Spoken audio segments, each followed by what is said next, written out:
تہذیب لفظ ان دو طریقوں پہ لکھا جاتا ہے۔ سب سے پہلے والے کو سیکھتے ہیں، خوش خط کر کے کیسے لکھنا ہے۔ پہلے ہم نے خمدار سے ایک ترچی لائن کھینچ کر لے آنی ہے لائن تک۔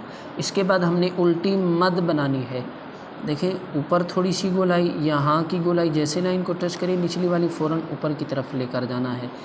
اوپر دو نقطے، یہ زال کا نقطہ، اس کے بعد یا کو بناتے ہیں لائن سے اوپر چھوٹی مد، اس کے بعد حرف با سیدھا ہم نے لائن پہ لگا لینا ہے، اور آخر میں یہ دیکھیں اوپر کی طرف آئے گی۔ دائیں طرف اکثر موڑ دیتے ہیں، وہ غلط ہے جی۔ نوک کے دونوں آپس میں، یعنی شروعات والی نوک اور جو اختتام ہے یہ برابر ہوں، بیچ میں جو گہرائی ہے وہ بھی زیادہ نہیں ہونی چاہیے۔ یہاں پہ ہم یا کے دو نقطے لگا لیتے ہیں، اور یہ با کا نقطہ، اس چھوٹی آ کو ہم نے لائن سے اوپر ہی لکھنا ہے۔ لفظ کا اصول ہے کہ اس کا آخری حرف لائن پر آئے گا، اس سے پہلے والے حروف اور پیوند لائن سے اوپر ہوتے ہیں۔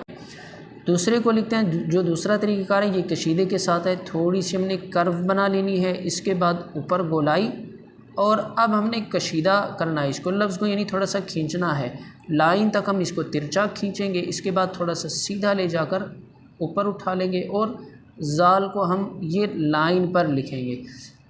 دو نقطے تا کے لیے، یہ ہا یہاں پر ساکن ہے، زال کا نقطہ اسی طریقے پہ چھوٹی مد، با کو ہم لائن پہ سیدھا لے جائیں گے، آخر میں اوپر اٹھا لینی ہے، اور اسی طرح یہاں پہ بھی اس چھوٹی مد کو لائن سے اوپر ہی رہنے دینا ہے۔ یہ با کا نقطہ، لفظ کی جو صحیح ادائیگی ہے وہ کیا ہے؟ تہذیب، نہ کہ تہذیب۔